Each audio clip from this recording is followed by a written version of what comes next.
Good evening and welcome to the PR show, a strong opinion in a strong voice. Tonight, you are going to meet my wonderful friend, Susan. She is from Texas, and she's going to tell us her incredible life story, how she met the Lord Jesus Christ through drugs, sickness, all kinds of challenges, prison, and now she's serving the Lord full time, and she's blessing her world. Let's meet Susan. Hello, Sue. Over to you. Thank you. Thank you so much. First of all, I'm very honored to be here today with you. I just adore you. And so I thank you for having me on your show today. Yeah. So, God has really, done so much work in my life over the years. And I'm just Maybe you want to start by introducing yourself, like you're married, you have kids, okay. You live where you will live, and yeah. Okay.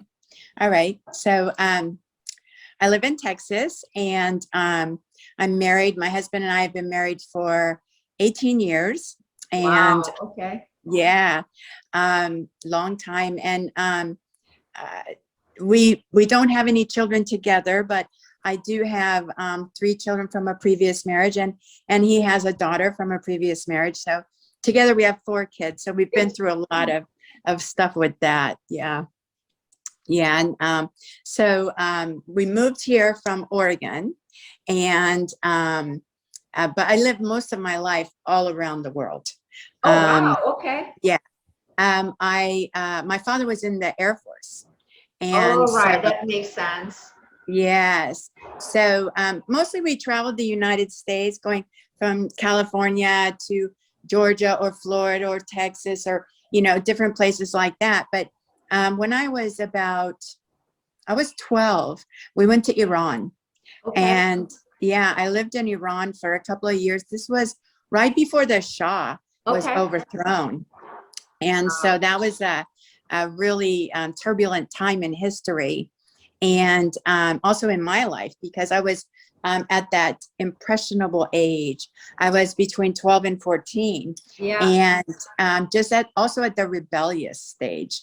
And so for me, and so I got into this new country, and it was so exciting. My mom and I have 3 sisters, and my mom and 2 of my sisters stayed back in the United States until they could finish school.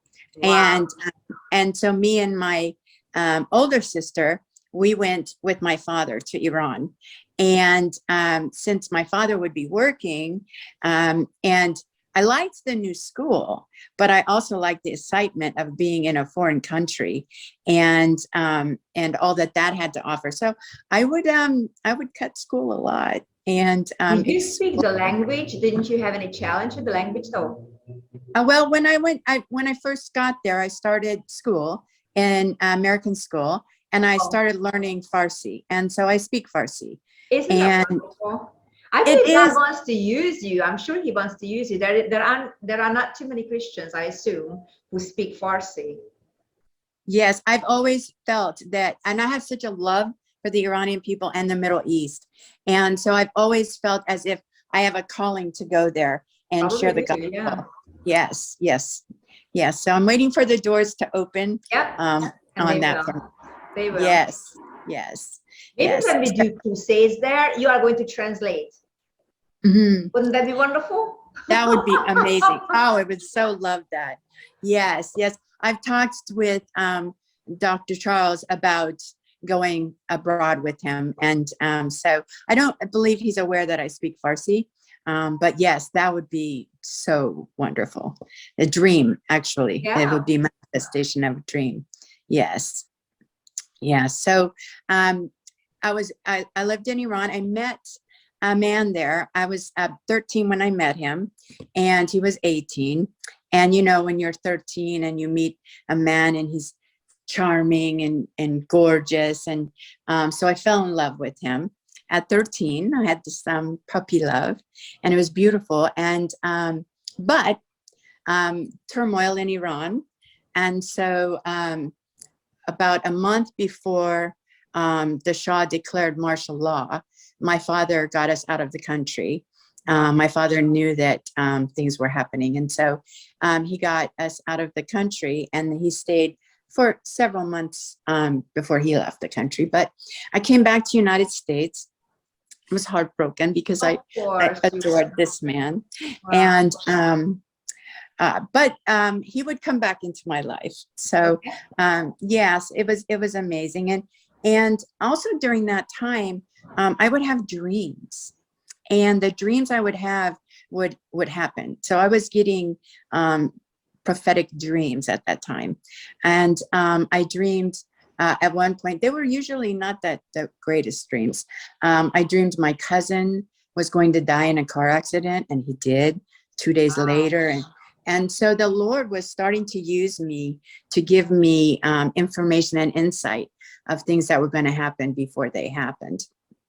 And so I wasn't quite aware. I thought, oh, I just had a dream, and oh, it came true. But I was still young and didn't quite understand that whole way of life, and which God would open up to me greater as I got older. It's amazing how we go from deep and deeper with the Lord. Yeah. But were you Christian at the time, or when did you get saved? No, I got saved much later. So my mother and father were Catholic, but I didn't go that direction. I had questions, and they weren't being answered the way to give me clarity. And so I rebelled. And so when we came back to the United States, I was coming from the culture of Iran back into the United States. And whenever you do that, there's a culture shock. Of course. And so I didn't have any friends. And so I started getting involved in drugs.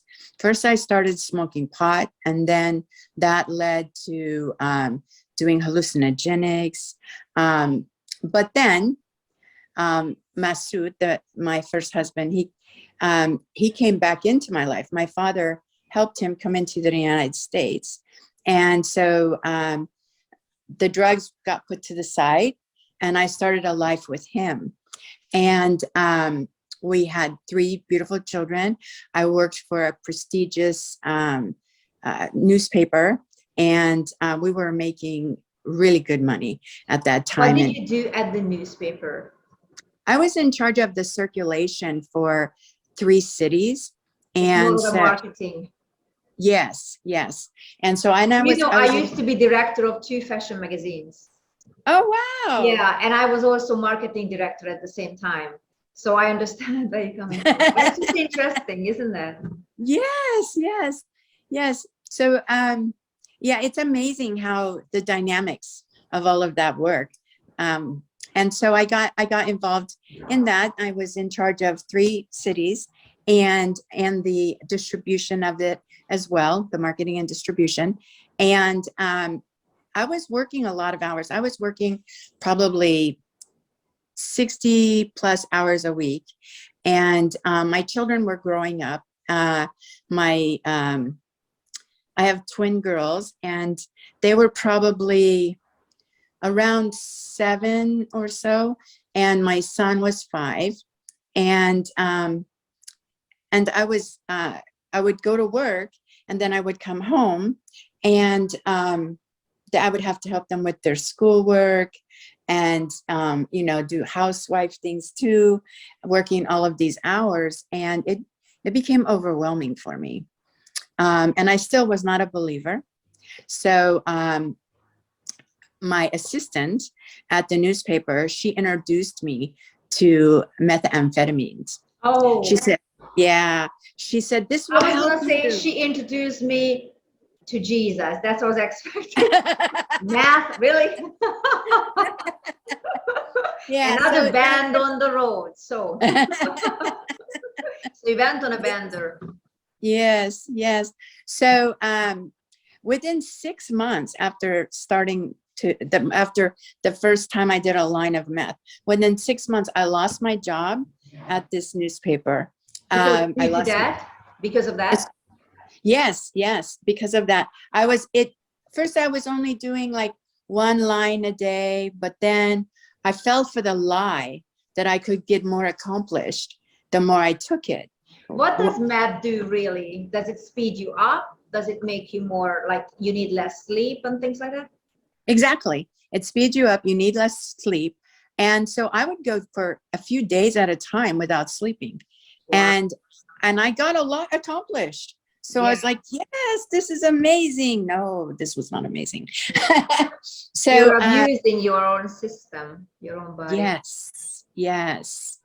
And so like I said, within 6 months, I had lost everything. And my husband at the time, I introduced him to meth. So now we're both doing meth. And the children were paying the price.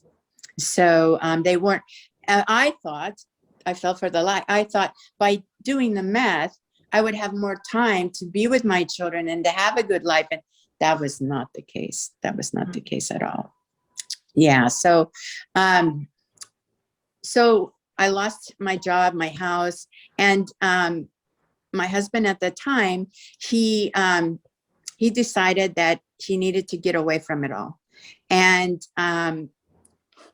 he didn't, I think he was angry at me for introducing him to the meth as well. But he reacted just like anybody does when they're under the influence in a way which could have been handled differently. And he kidnapped the children. Yes, he kidnapped them. You need to make a movie out of your life, honestly. This has everything in it: love, Iran, math, success, and the end opposite. Yeah, so he kidnapped the kids, and for 6 months, I had no idea where they were. And I contacted all of his family, and they're like, I'm sorry, we don't know where he is. And so because I was also addicted to meth by now, that just sent me in this huge downward spiral. Yeah, I had no reason to live, you know. Wow. My kids are gone, I have no job. And I got deeper into the meth situation. You're not reported to the police though? Yes, it was. I told them, and the district attorney was looking for them for me. And eventually, 6 months later, he did find them. The moment they were enrolled in school, their social security numbers kicked up. Of course, yeah. Yes. And I was also afraid that he was going to take them to Iran because, so that was a big fear. And the district attorney put him on a terrorist watch list in case he was to take them. My goodness. But it really has everything. My goodness. Let me adjust the camera. My goodness. Yeah, so it was. People need to hear your story more than ever. Yeah, so that when he put them in school and their social security numbers kicked up, the district attorney, my mother paid for the district attorney to fly to the state they were in. They were in Oregon. So we were in California. Okay. And so my mother flew the district attorney to Oregon, where while the kids were in school, he picked them up and put them on an airplane. And while they were on the airplane, called my ex-husband and said, this is what's going on because you've kidnapped the children. And when we're taking them back, there is a court case involved here. So you'll have to come to court and that type of thing. And so that ended up being that we got divorced and we both ended up with joint custody of the children. And but I was still a meth addict because of, how it had taken control of my life. How could CPS give you the children while you were having the addiction problem? I don't think they were aware. They didn't drug test me. And the way the judge put it, he said that my ex-husband was not looking after the best interests of the children by taking them across the state lines and not letting me know where they were, not giving that. So we ended up with visitation, and I moved in with my mother so that she could help me take care of the children, but I'm still in my meth addiction. And so my mother was watching the children a lot for me while I was. How old you were at the time? How old was I? At the time. I was about 32, 33, somewhere in there. Yeah. And my children had also, when he had taken them to Oregon, he had brainwashed them against me. So he had told them all kinds of untruths. And yeah, and so the kids were against me. They didn't want to be with me. So when I would see them, they would let me know that. And so that made me want to go to drugs more, because I was medicating my sorrows and my hurt and my pain. Yeah. And what I really needed was Jesus, but I didn't know. So anyway, I had some tickets from speeding and things like this. And I ended up, Your camera. Oh, goodness. I have somebody's trying to call me, but I put do not disturb on my phone. So I don't know how it's getting through. So there. Okay. There we go. Yes. So I apologize for that. Yeah. So anyway, I got, ended up getting arrested. And because of, when I got arrested, they found in my backpack, they found methamphetamines, they found a scale, they found baggies, because I was selling it, not in huge amounts, but I was selling it to make money. And so I ended up going to prison. And so my mother had my kids, but now I'm in prison. So they end up going to their father while I'm in prison. How many kids did you have at this time? 3. 3. Yes, 3 kids. And they're now, my son is probably 7. My daughter's 9 daughters, because they're twins. And so I went to prison, and I went to the California Rehabilitation Center, and there it's a drug and alcohol rehab center. So you have to prove to the board that you're rehabilitated.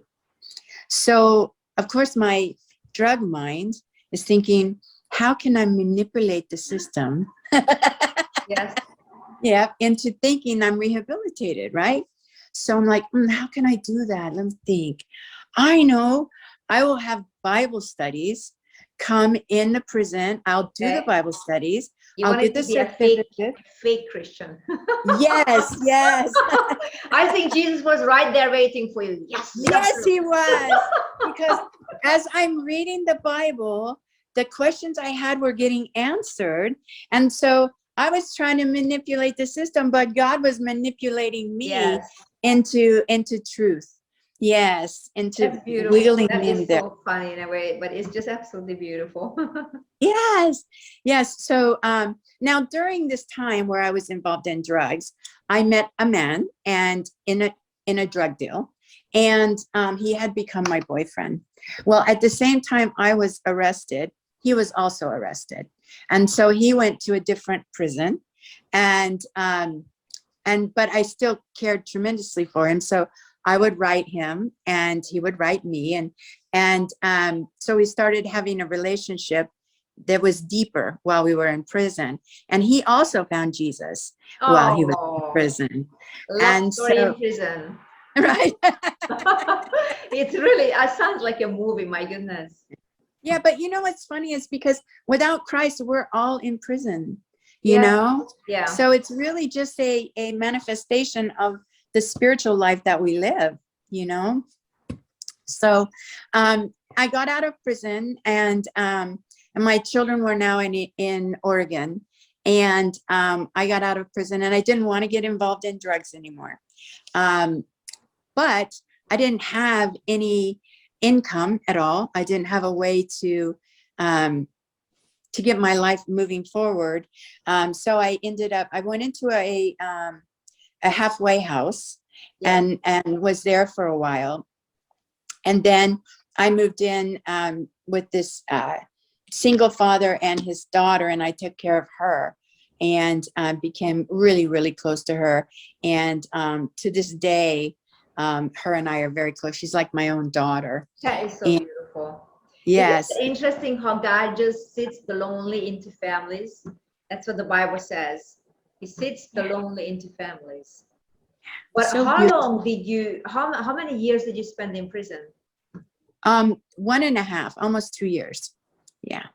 Yes. And so, so then I started having a closer relationship with my mother, and I moved back in with my mother and was still taking care of the young lady. And then my current husband, Adam, got out of prison, and we ended up getting married a few months later. That is so and yeah, so God brought us together in such an amazing way. And the fact that he also became Christian. And so when he got out of prison, his first night out was the anniversary of 9/11. And so our first night together, we were at a church doing a candlelight service. Now, a few years before that, our time together would have been doing drugs. Yes, of course. And rebellious, but here God had brought us full circle, and now we were at church. Wow. We're back together, but now we're at church on our first night together. So it was really beautiful. But also during this time, a big thing I had forgot to mention is before I went to prison, and I was still in my addiction, and my children were back in the picture. My eyes, they started to close. Oh. And I thought, I got some bad drugs. This is a reaction to some bad drugs. But they wouldn't open. I would say eyes open and they wouldn't open. So instead of going to a doctor, I would, because I was in addiction, I would take my hand and I would open my eye, and I would look like this because my eyes weren't functioning properly. And then it moved from my eyes to other body parts. My mother took me to the hospital, and first she took me to the eye doctor, and he looked me over and he said, "Oh, I think something terribly wrong is here." So he sent me to the hospital, and the hospital gave me many tests, and they diagnosed me with an autoimmune disease called myasthenia gravis. And how that works is your white cells eat where the muscles and nerves communicate. And so as my white cells were eating those areas where my muscles and nerves communicated, even though my brain would say eyes open, my eyes would not hear that. Yeah. Or as it progressed, it got very bad. My eyes would close, my neck would fall down, my mouth and my jaws wouldn't work. I talk like this because I couldn't get my mouth to, my arms wouldn't work. And so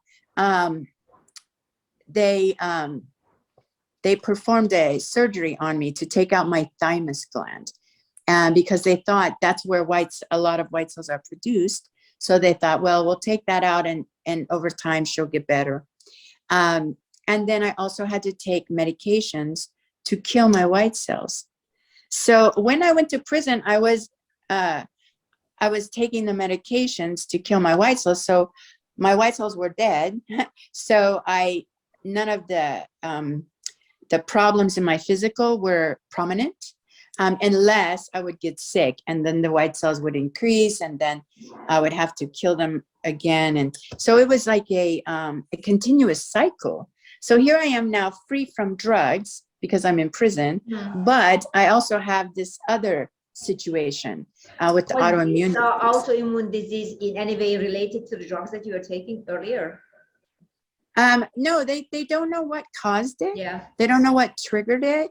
I have my own ideas about it. I think that because of the fact that, and the autoimmune disease started to show up right when I got my kids back. So right at the same time, after they had been taken from me.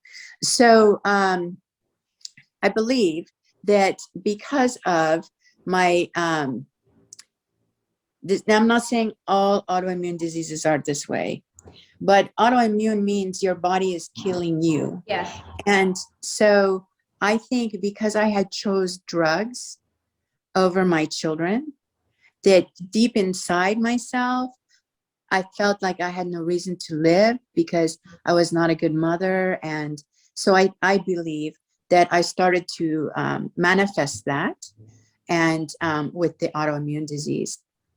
So, but the medications from the autoimmune disease caused a lot of other issues. I ended up getting diabetes, high blood pressure. So now not only do I have to kill my white cells, I have to manage my blood sugars with insulin, and I have to take stuff for my blood pressure and cholesterol.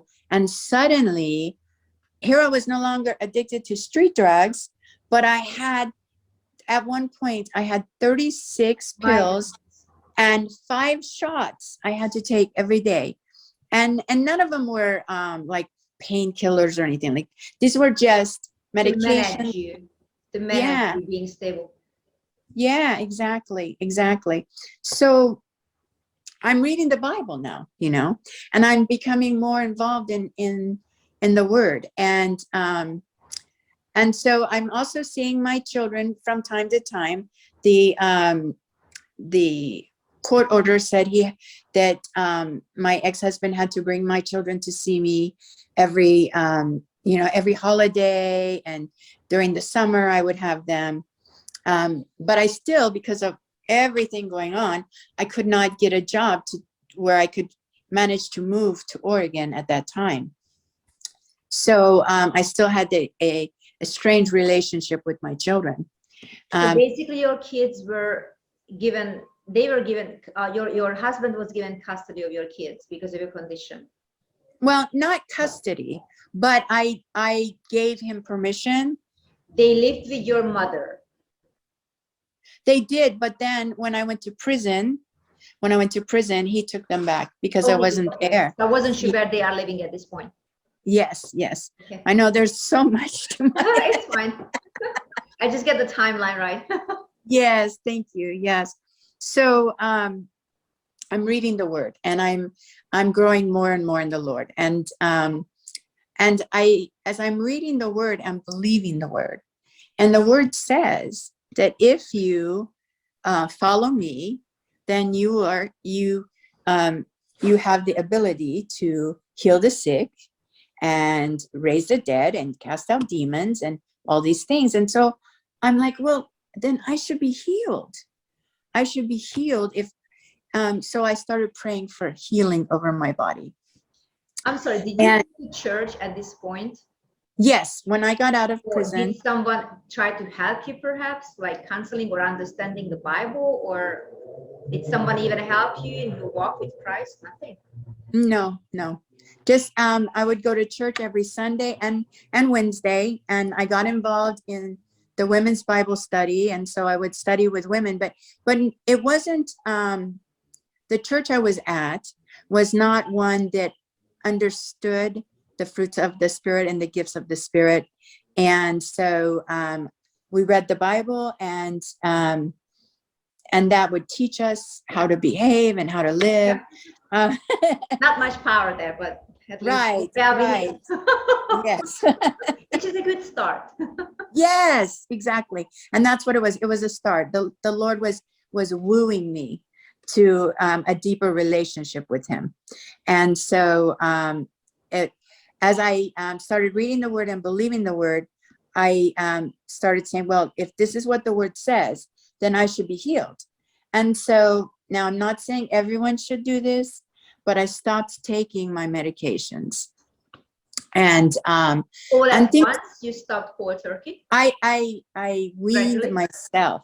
I weaned myself off, and I didn't have any problems. My eyes were open. Everything was working. So I'm like, yes, okay, God, yay! And so I said, I'm healed. So as time is progressing now, my husband and I were called to missions. And so we were funded, and Adam and I went to Brazil and on a vision trip to see if we were cut out and to be, in unity with the ministers that were already there. And it's the moment we got there, my eyes closed. And I was being attacked. But did God really heal you? And so, as if you recall, I said it affects all your muscles. Yes. So it also affects life-giving things, such as the diaphragm pumps the lungs, and so it would affect the diaphragm. And so we're in Brazil, and my eyes are shut, and I'm like, no, I come against this, and I would pray it away. It would go away, and my eyes would open up, and this continued to happen for the first 3 weeks, and then it hit my diaphragm, and I could tell my breathing was affected. I could tell my diaphragm was having problems, and so we called my doctor in the United States, and it's myasthenia gravis it's heard of, but a lot of countries don't know how to take care of it. Of course. And so they flew me. I was flown. I told my husband, just stay here. People paid for us to be here. God is going to get me home. I trust God. And so he stayed there to finish our vision trip. And I flew back to United States, and I was picked up in San Francisco and drove to UC Davis in the Sacramento area. And I was admitted before I got there. So I was like, okay, God, what I don't understand, I thought I was healed. And so I started back on the drugs, and I gave way to the old thing. Did God really do that for you? Are you really worthy? Are you, all my life I had felt rejected and abandoned because my father in the Air Force was always gone. Yeah. And so I just felt unworthy, and I didn't know my true identity. And so God started me at that time on a process to find out who I really was in Christ. And so Adam came back, and we realized because of this illness, I can't be in Brazil. We've got to get, and Brazil no longer, the missionaries there, they're like, we can't accept you under these circumstances. So how long time did you spend at that time in Brazil after you were flown back? I spent 3 weeks. I mean, before you were flown back. 3 weeks. I spent 3 weeks. My husband did entire 3 months because So I was taken care of by friends when I came back to the United States until he came. And I felt like I heard in my spirit, I'm called to Oregon, not just to be with my children, but I knew if I said that to somebody, they would be like, oh, you just want to go there to be with your children, which should be fine. Yeah. But I knew that I was being called there for a greater purpose. And so then my daughter in Oregon, she got pregnant. And I'm like, okay, that's it. I am going to be the present grandma. I am going to Oregon. So my husband and I moved to Oregon, and he was a truck driver, long haul truck driver. And so he was gone most of the time. And that was okay, because that allowed me to go deeper in my walk with the Lord and to be engulfed with the word and worship. I love to worship. I love to worship the Lord. And when I would worship, he would show me things. And that helped for me to understand my true identity, that I am worthy, that he does love me, that I'm victorious. I was chosen by him before the foundation of the world, that he set me free from not just the mess, but the sin of the world. And and that I'm made righteous, that I'm accepted in the beloved. And so as these true identities started to solidify in me, I was like, okay, I stopped taking the medication again.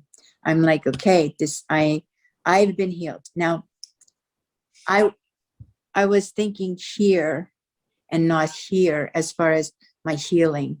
And because I was trusting the word, and we should, but I hadn't come to a change there. And so a friend of mine said I should go to the Portland Healing Rooms, and they would minister to me. And I said, okay. And about a week before that happened, I was taking a shower, and God always speaks to me in the bathroom. I don't know about you, but he always speaks to me in the bathroom. Probably because you're relaxed there and you're not, your phone is not around and things. Probably maybe that's why. And you're alone, isn't it? It's possible. Yes. I train alone. I'm a kayaker, race kayaker. So I train alone on the water, and being in the nature and being alone, that has the same effect on me. And also while I'm running, because I have to do some cardio on the side. So yeah, the same way, because you're alone, you don't have your, I don't know, I guess no distraction or less distraction.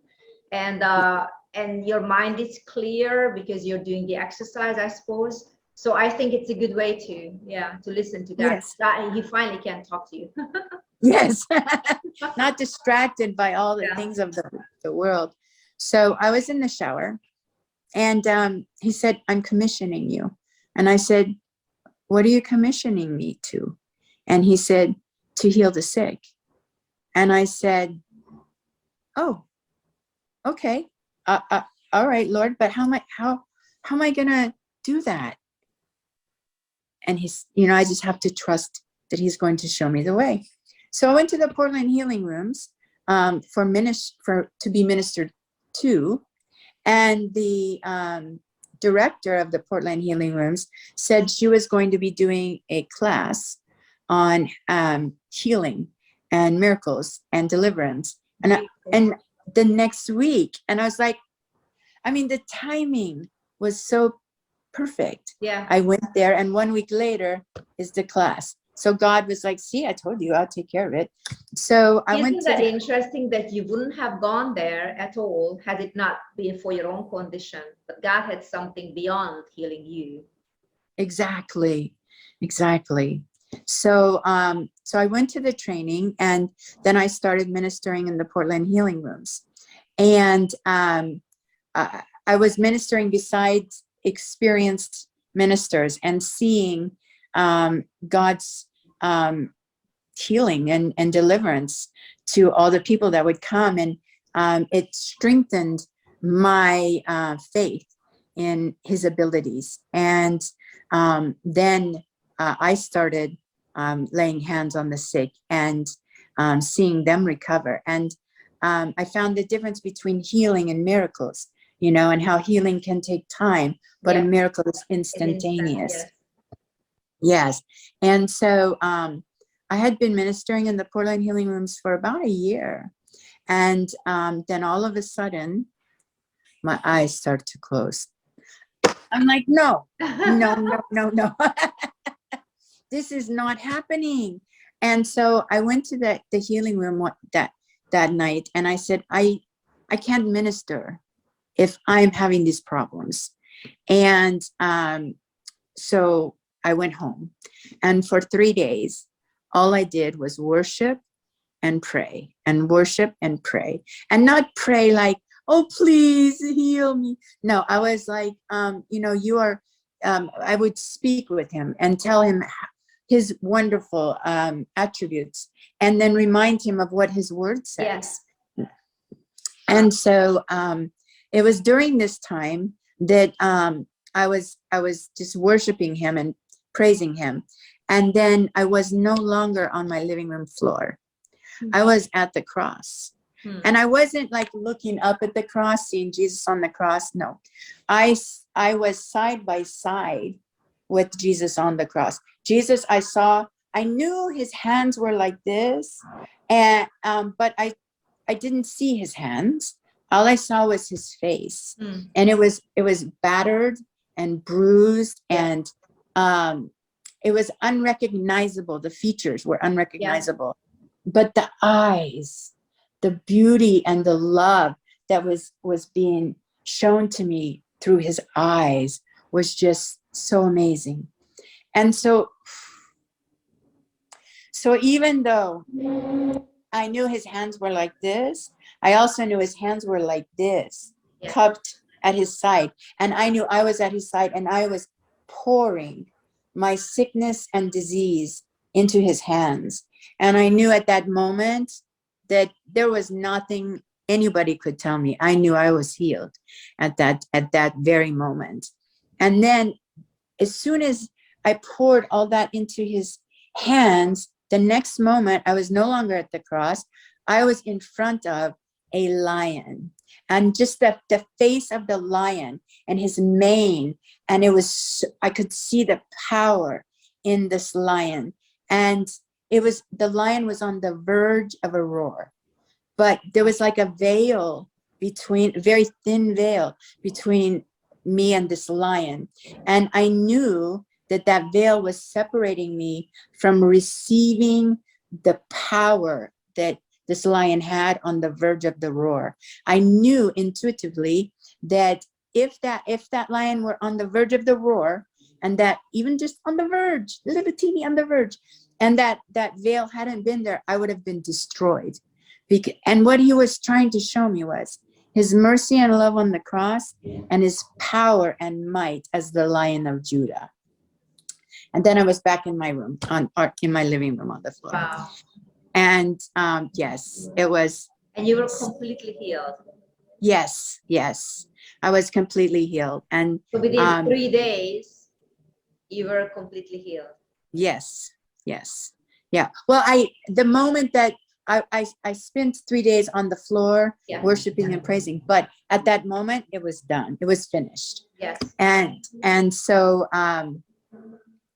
but during that time of where the sickness was trying to take over, everybody was telling me, you need to go to the doctor. You need to go to the doctor. And I'm like, no, I stand on God's word.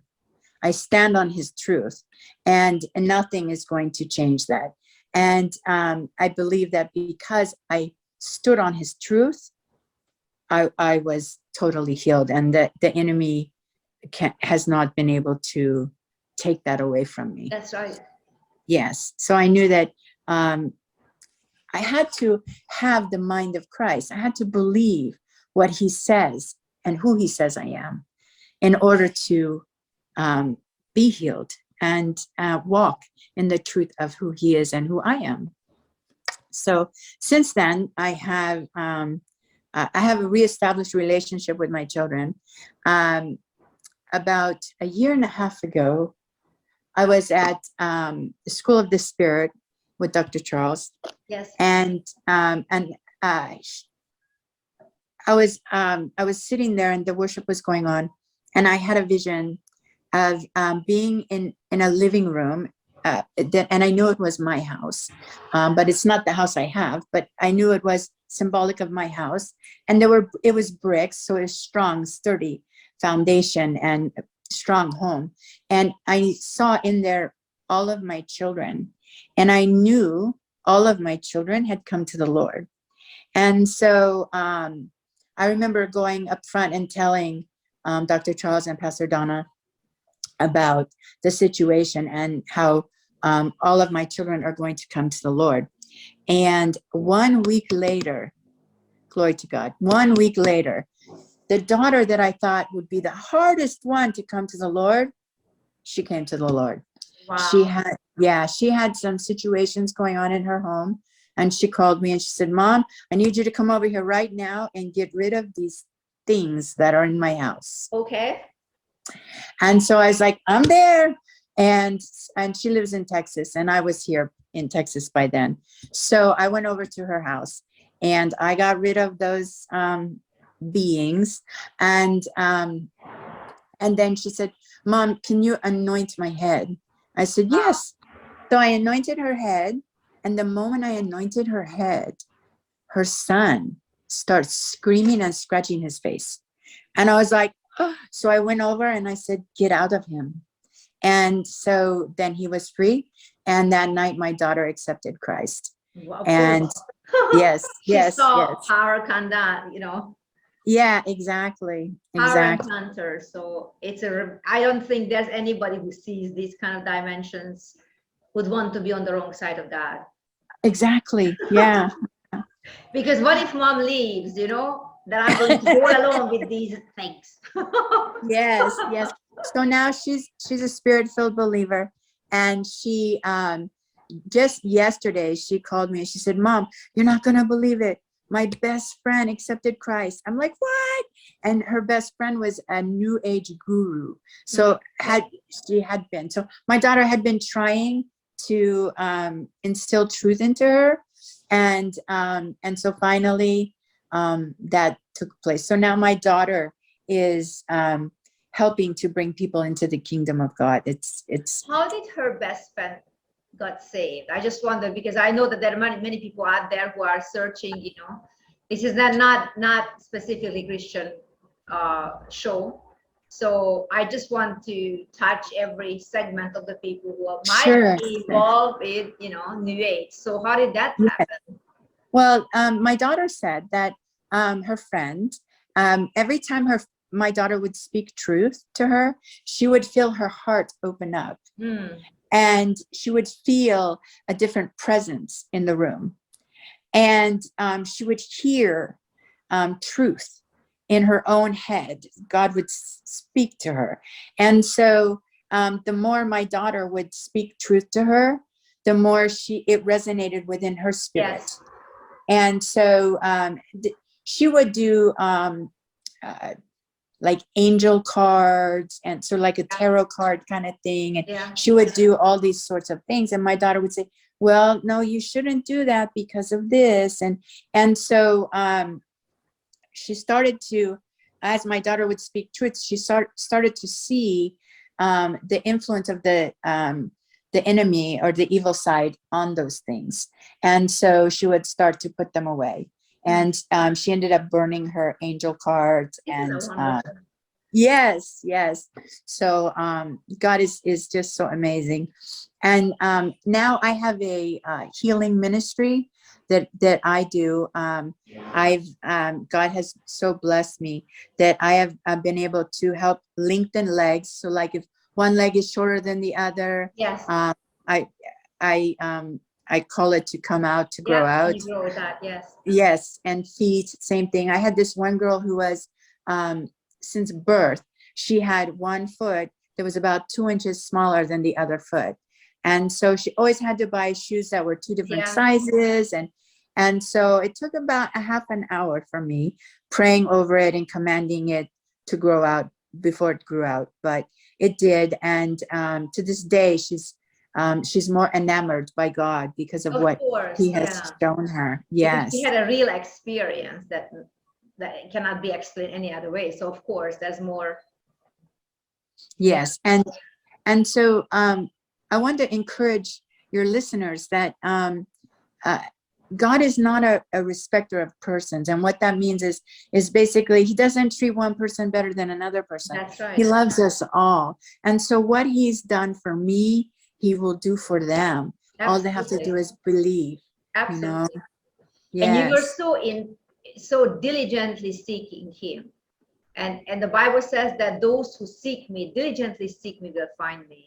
Yes. And I'm so encouraged, and also want to encourage the audience that if you want to find God, now you heard Susan's story, at least part of it, that she was so intent on finding the truth, finding God, and finding real solutions for her very real problems. And God showed up. Every time you were in need, God showed up. Yes. So it takes discipline to wait on the Lord. It takes discipline to seek the truth and not to go left, right, and center, because there's so many voices out there. Of course, none of them are real. And you don't have to walk in, circles, to find out this, find out that, because when you have the truth, you don't need all the other stuff. Yes. Another call came in, I guess. Yes, I'm so sorry. It's not a problem. That's why it's probably a good thing to have your computer, because of course mine is actually connected to my to my Yes. telephone, but yeah, it's just Yeah, I apologize. no Okay, problem. That's why now it's a good it's thing fine. that this is a pre-recorded show, so really it's not a problem. We can always Yes, edit it out. Yes, yeah, thank you. sure. Yeah, yeah. So yeah, So, we and were talking about how diligently you sought God, and yes, you and didn't really seem to have any help on the outside, like mentors or teachers, because they were not on that level that you needed. But you exactly, yourself read in the Bible that you wanted to find God, you wanted to find real solution for your very real problems, and you were diligently seeking Him, and you found Him. exactly. And the old when the student is ready, the teacher will come. And so he did bring people into my life at the exact time that I was able to receive, like the director of the Portland Healing Rooms and what she taught me. And then I was in Oregon, and they do an annual thing called the Northwest Prayer Summit. And I would go there and just glean as much information from these men and women of God as I could. And that's where I first heard of Dr. Charles. Okay. I was at the Northwest Prayer Summit, and he was speaking there, and I was seeing the amazing things that Dr. Charles can do through the Spirit, and where he is in his walk with God, and it amazed me. And I said, I want what he has. I think it's a very good aspiration. It's a very good aspiration. Yes. And so I found out he had this School of Miracles.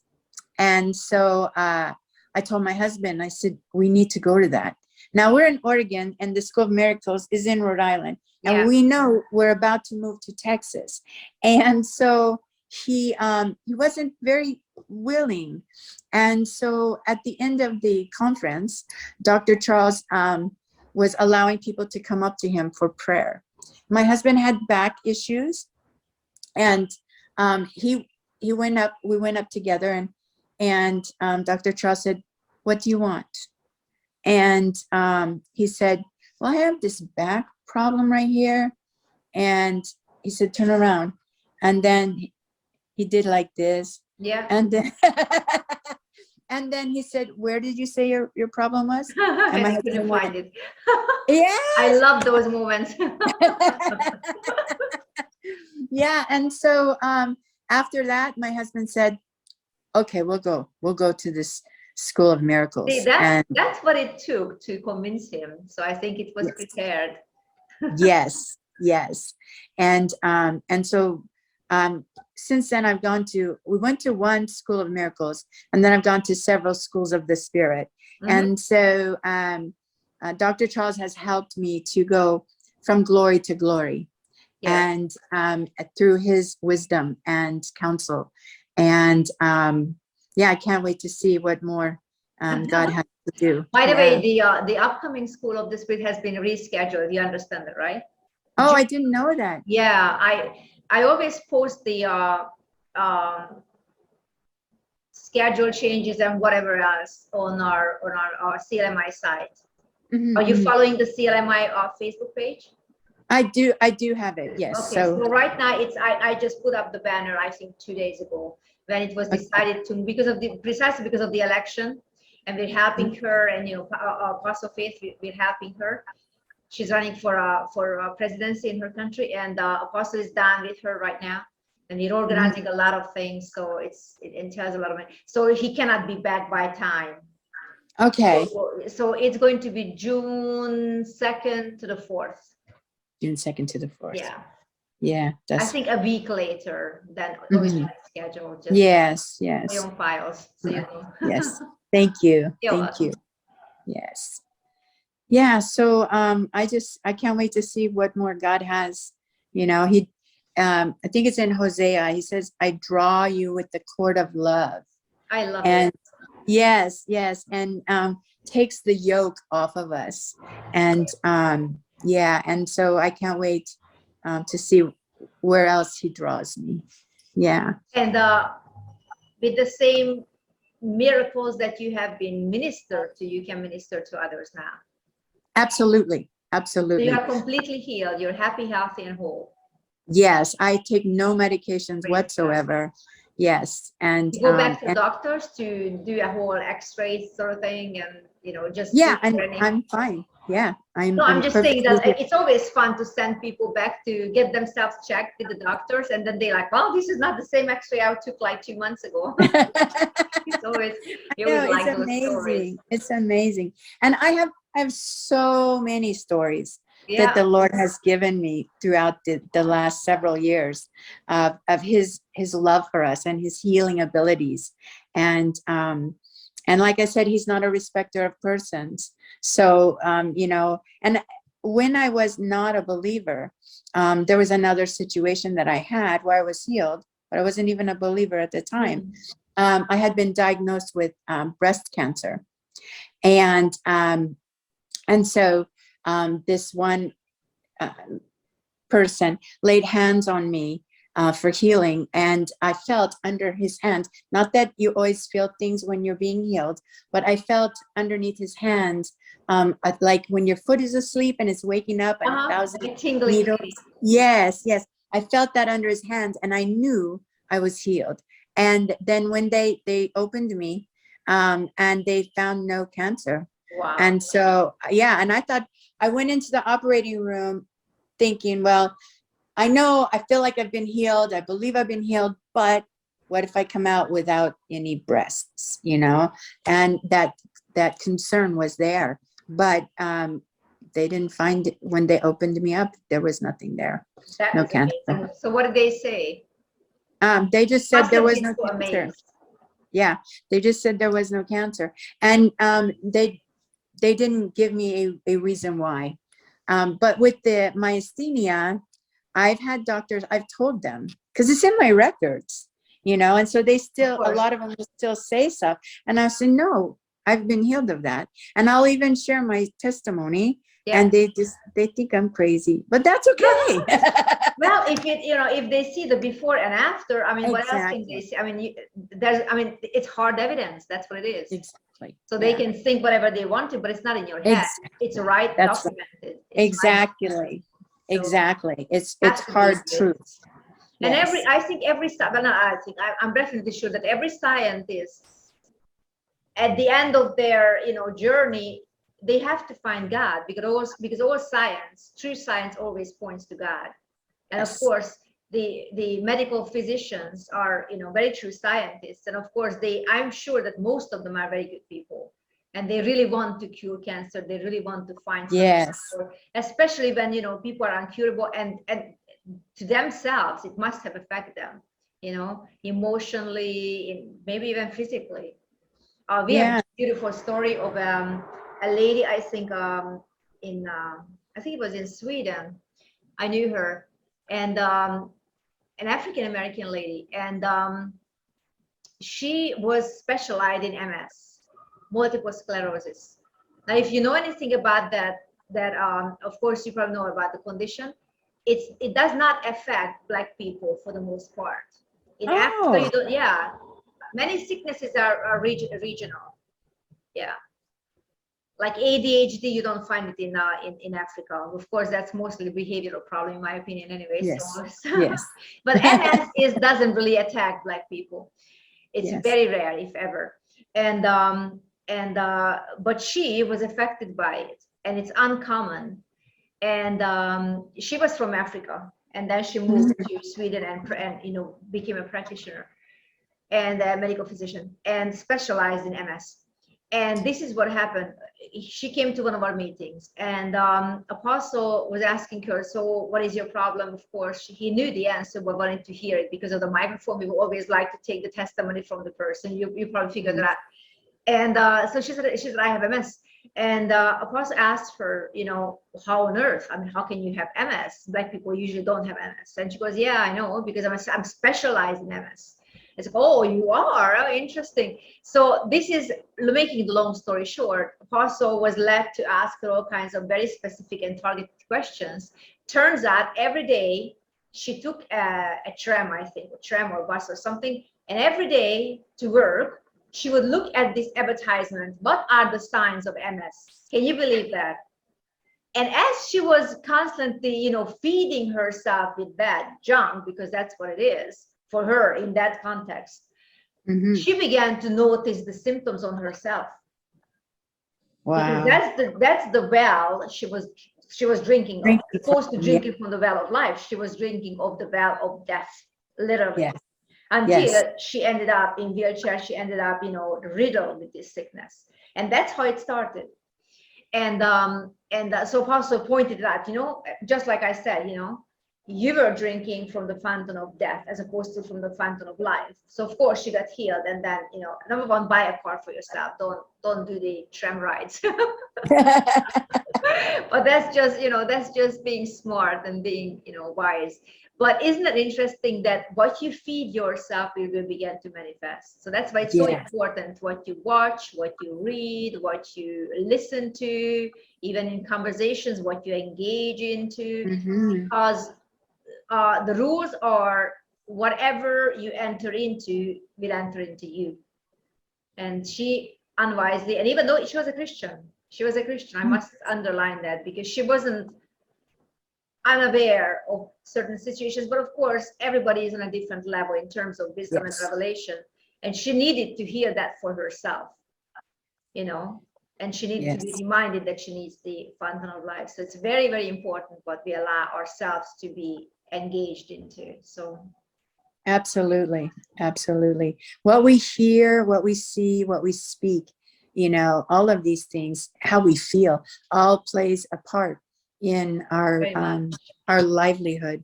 And it can affect your health, not just your mood. Probably first your mood, but then you keep, you making it a habit, then of course it's going to engage your whole well-being, and that's not a good thing. So you always want to and I know for myself, I'm very sensitive now to things I see. Like I can't watch TV.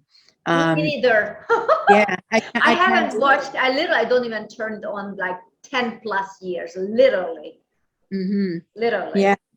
I first had this difficulty watching TV when the sounds would start to bother me. Like if I hear fighting, but then when I would see it, my body, my body would physically, I had no control. My body would turn. I wouldn't be able to, God really wants to keep you pure. Yes. So now I can't. And there was one movie that my husband wanted me to watch. And within the first 5 minutes, a little boy gets slapped. And I was just like, and I immediately, I was turning and I said, I can't watch this movie. And then another person who had seen it said, that's the worst part of this movie. Please see that this movie will become something good. And so I was able to watch that.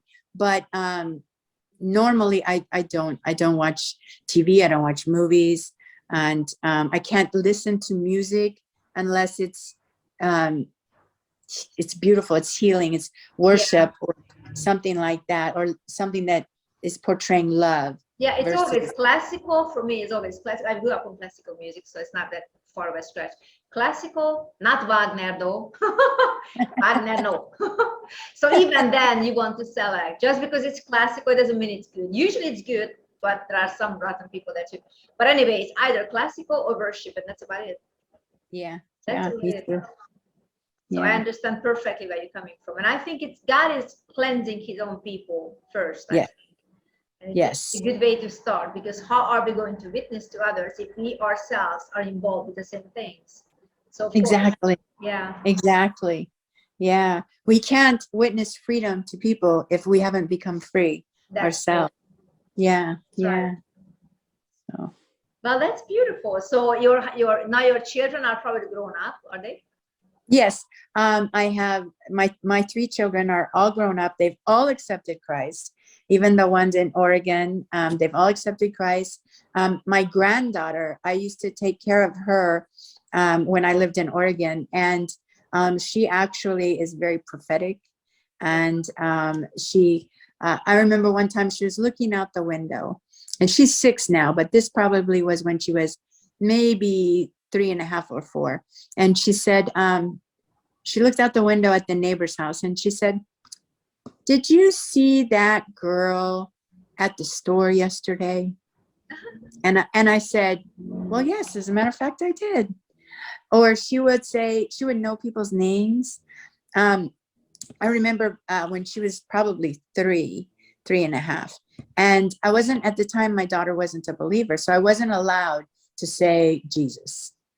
I could say Holy Spirit, or I could say Spirit of Truth, okay, but I couldn't say Jesus. And so when my granddaughter saw the nativity scene for the first time, she said to me, "Look, Momoni," she calls me Momoni, because in Farsi, Momon means mother. So she would call me Momoni. She said, "Look, Momoni, it's baby God." Now, how she constituted baby Jesus as baby God, when I'm not even allowed to mention Jesus to her, was totally from Holy Spirit, letting her know. Of course. But yeah. why did your daughter forbid you to use the name of Jesus? Because at the time, her and her husband were more into reincarnation and that lifestyle. And so they did not want me to influence Ariana in that way of belief. But now it's different. Now I get to read the Bible to her all the time. And of course. Isn't that wonderful? It's just as you were promised, all your children accepted Jesus. Yes. Yes. That is so absolutely wonderful. So if you guys have anyone out there in your family, friends, never give up hope, never give up on them, because God is at work in their hearts right as we speak. And we have prayed for them. We trusted God for them. We trusted God with them, and He is taking care of them. So don't worry. Yes. Yes. Don't worry. There's always hope. There's always hope. But that's beautiful. So do you still have dreams occasionally? I do have dreams. I've not as much as I did. And I don't know the reason why, but I still have dreams. And sometimes right before I wake up, right when you're on the verge of being awake and asleep, yes, that's when I get a lot of revelation. And sometimes it might be as simple as hearing, "Taste and see that the Lord is good." And that's it. And maybe like I'll see ice cream or something at the same time. What does the ice cream revelation mean? I don't, sweetness, and I think that was why taste and see and showing me the ice cream. Oh, okay. But it does make sense. Okay. So yes. Scripture with demonstration. Yeah. But now I get a lot of visions when I'm worshiping. When I worship the Lord, I get visions.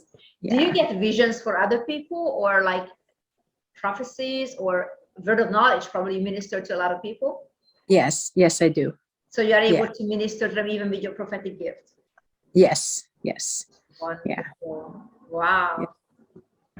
I imagine a lot of people are coming to you for help, especially in these crazy days. I do. I get a lot of people, and then sometimes I get called to go to hospitals and go pray for different people.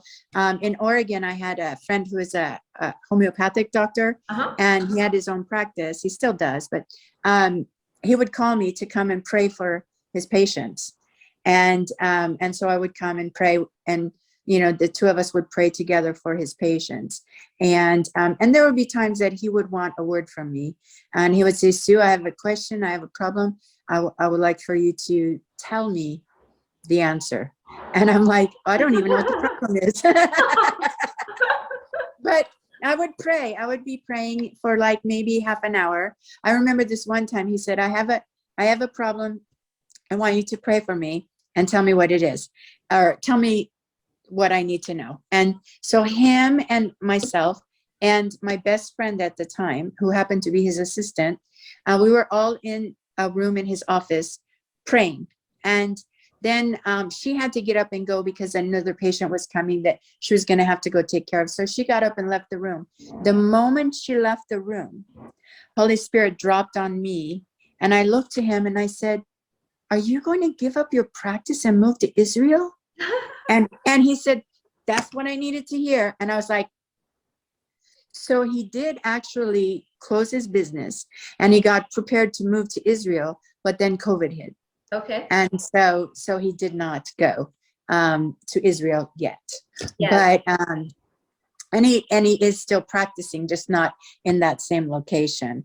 After he realized with COVID, then he had to open up another place and that. But yeah, so it's just amazing what God will show us when we have the desire to hear from him.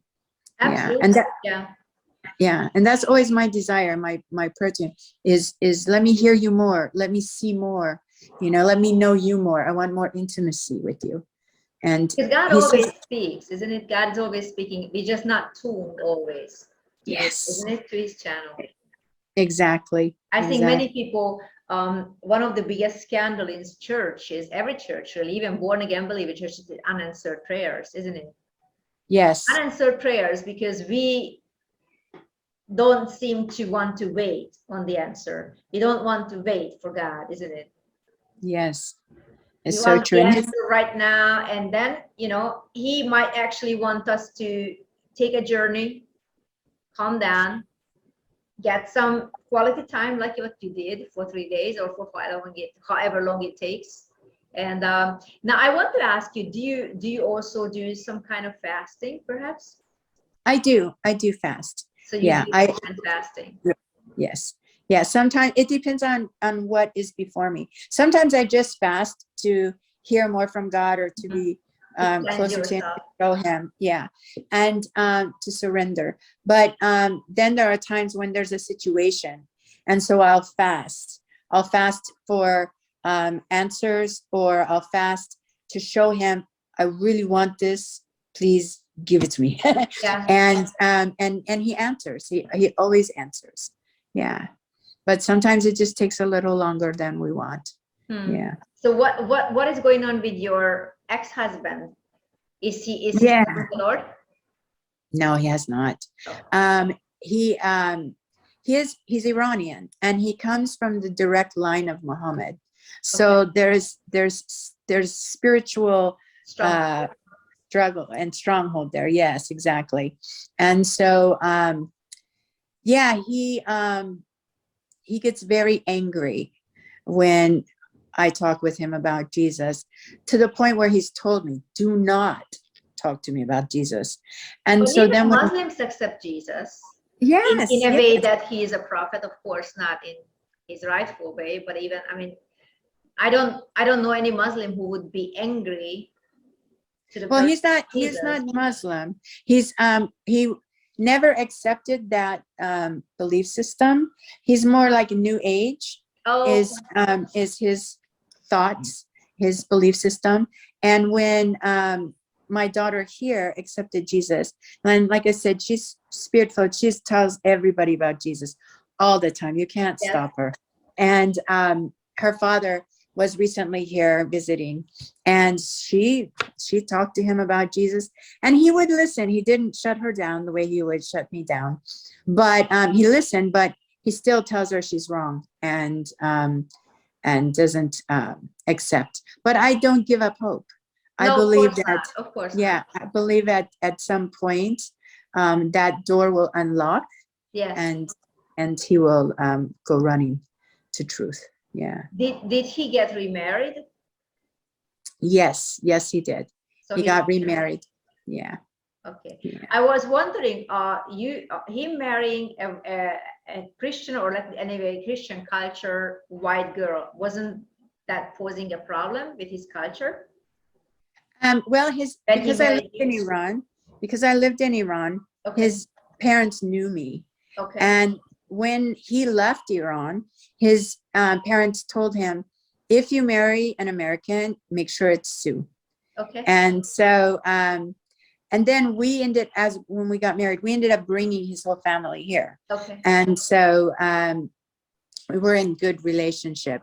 However, because of their culture, I remember one time I wore a shirt or a dress really that had a slit up the arm, So my shoulder was shown, okay? And his father came up to me and he went like this. And he said, "What is this?" And I just kind of laughed because in my thought it was, this is nothing. And this is nothing compared to other Americans, So he accepted me and loved me. Both of his parents did, and his brothers and sister. So, yeah. And they got to know the American culture and realized that it's a difficult place to live as a devout Muslim, seeing all of the way Americans live. But they accepted me and my family. So, yeah. That's very touching. Yeah. I think it's very rare also. Yes. With the cultural differences, I think it's very rare. Yes. Yeah. It was. There were some, different hardships.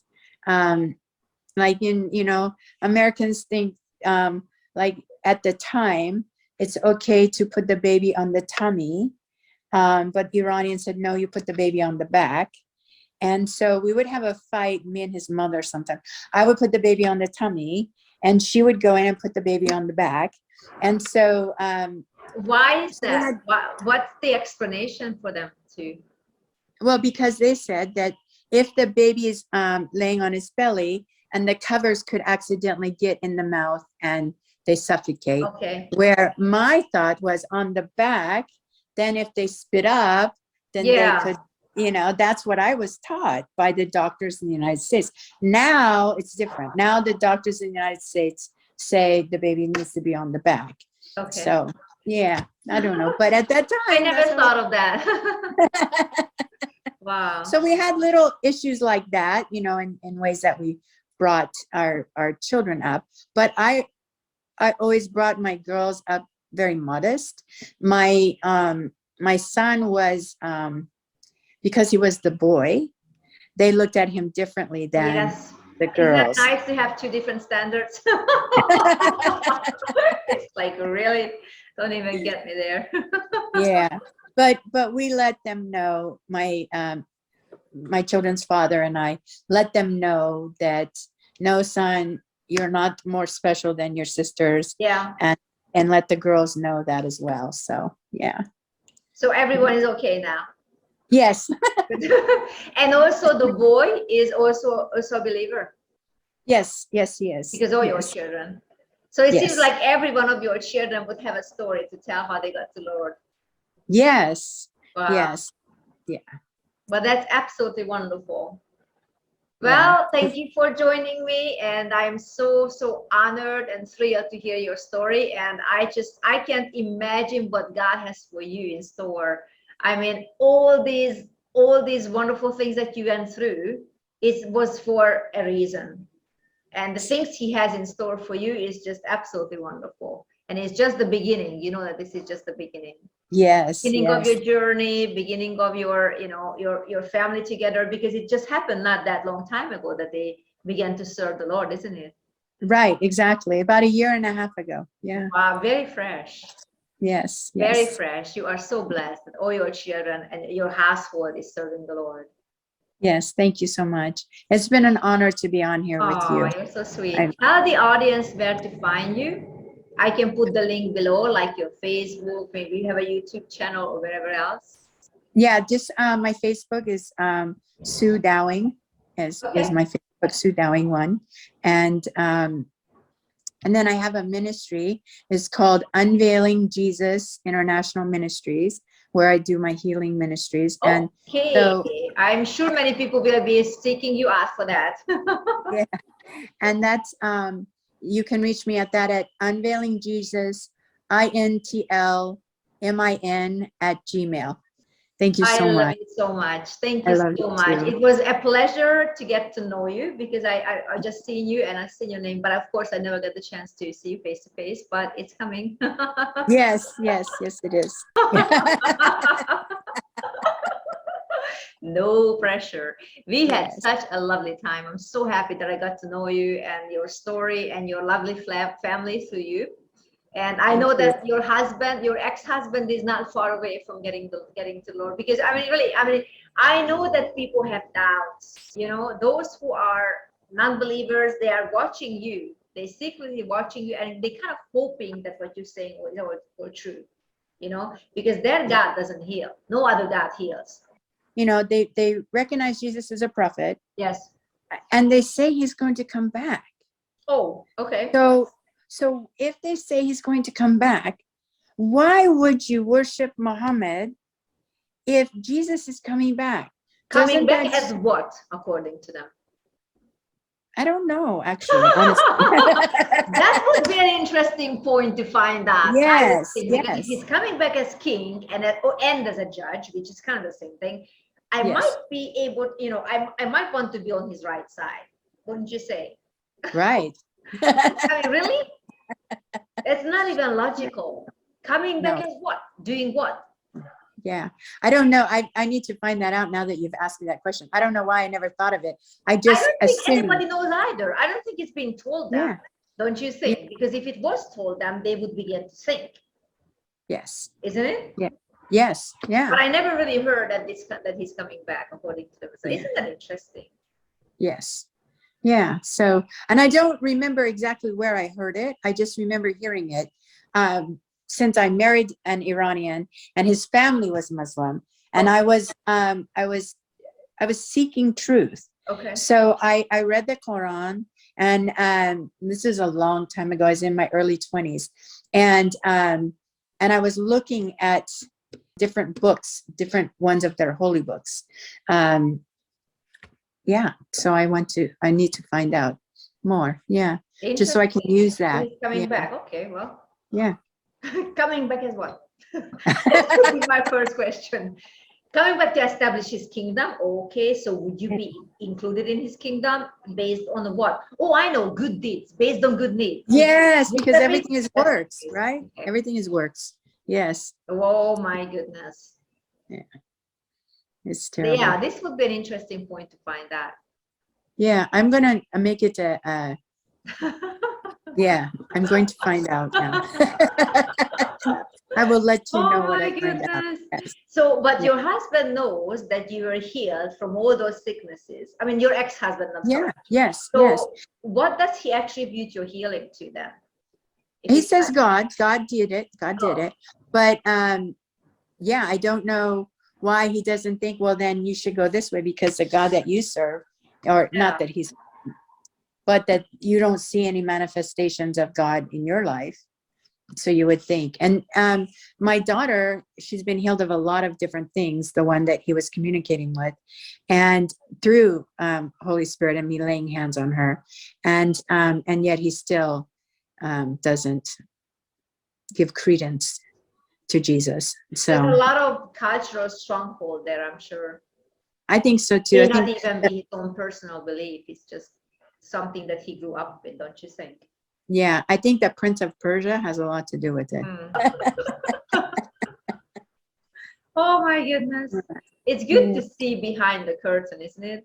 Yes. See what's what. And because it's easier to fight against it when you know exactly these things are very real. Very real. Yes. Yeah. When my daughter called me and said, Mom, I've got demons in my house. Come get them out. And I was just like, yes, Lord, thank you. Not that I was How glad did she get the demons there, though? Is it manifest? They've been there for a long time. Oh. Her and her husband went to Puerto Rico. They got masks. They were demonic, but they looked at them as art. And when I would come visit her, I would always say, can I make myself at home in your house? And she would say, I know what that means, Mom. Yeah. So I would get rid of it all. But then as soon as I would leave, more would come back. Yeah. And so she thought, in the twisted thinking, she thought I brought them instead of realizing. Oh my goodness. Okay. Right? Okay. So and her husband thought that way too. And I remember one time when I was there and she was pregnant, and she had really bad back pain. And so I said, like I always say, do you want me to pray for you? And she's like, this time she said, yes. And I was like, yes. So I laid hands on her. I started praying in the spirit. and the pain went away and she was healed from it. And she told her husband, he called me a witch. And it's not the first time. I've been called a witch so many times. So was I, don't worry. You're in good company. Yeah. And so, and then he said, I brought the demons there as well. And so at one point they were manifesting to a degree where he would see them. He's a seer, but Okay. he's not willing to accept that yet. And so are his children. So, but then I am too, to a degree. So I think it just came down that way. Generational, yes. But so he saw what he thought was my daughter. What one day he works nights, so he sleeps during the day. So she was downstairs with the children, and he was upstairs going to go to bed. And he thought he saw her at the light switch. And so he's like, oh, that's nice. And so he closed his eyes, and then he sees her right next to him at the bedside, and she's downstairs. And then he realizes, this isn't Beta, this is a demon. Wow. And so and so he tells her, and she had already been many times, she's like, I need to call my mom, and they would hear things, and all these things would happen. And so finally she did call me, and then I got rid of everything in there, and she got released from demons, and so did my grandkids, and her husband as well. And I told him at one point, I said, you're a demon slayer, you just don't know it yet. And now he's starting to, a year and a half later, he's starting to read books on demons and casting them out and things like that. And my daughter saw him reading a book. She said, oh, look at this book you're reading. Oh, does that mean that you're going to be a demon slayer like my mom said? And he's like, well, what if I am? So, but it was just, so it's really nice to see the changes that are taking place. Absolutely, especially seeing the before and after. Yes. So also her husband is a believer. Now he is, yeah. He, as when she accepted Christ, she told him what had happened, and he wasn't, at that moment, he wasn't willing. And so she called me, she said, Mom, you need to come and talk to him. And I'm like, I don't have time, I'm at work. She said, no, you need to talk to him now, Mom. And I was like, well, when I get off work, I will come over. Well, I happened to get off work right when he had to leave. So his garage door was opening as I was pulling into the garage, into the driveway. And I came over to him and I said, Bita told me to come and talk to you. I'm sorry, I didn't have time. And, but just can I just bless you real quick? I just bless you in the name of the Father and the Son and the Holy Spirit. And Lord, just be with him. And the look on his face was such anger and hostility because it's demonic. Okay. And but I didn't know. And I realized, oh, she didn't tell him anything. And now the demonic are angry. Okay. Anyway, he didn't allow that to come through. He just nodded at me and said, have a good night. Go in the garage door. And I was like, okay. And then he left and I went in. She's like, how do you receive it, Mom? I said, we didn't really get to talk. And he wasn't real happy. And she's like, oh. And within a week, he had accepted Christ. So it just took him about a week longer, to see the truth in Jesus. And he had, his family line is Santeria. So he had seen, Catholics who really were doing voodoo and all of this and the evil there. So he wasn't sure that what I was bringing to the table was really truth. Yeah. And, but now he does. And now I am, by his choice, I am the godparent for his children. And so if anything should happen to them, then I have the right to, take them. So of course he wanted the best. So he picked you. Yeah. Yes. Very wise. Very smart guy. Yeah.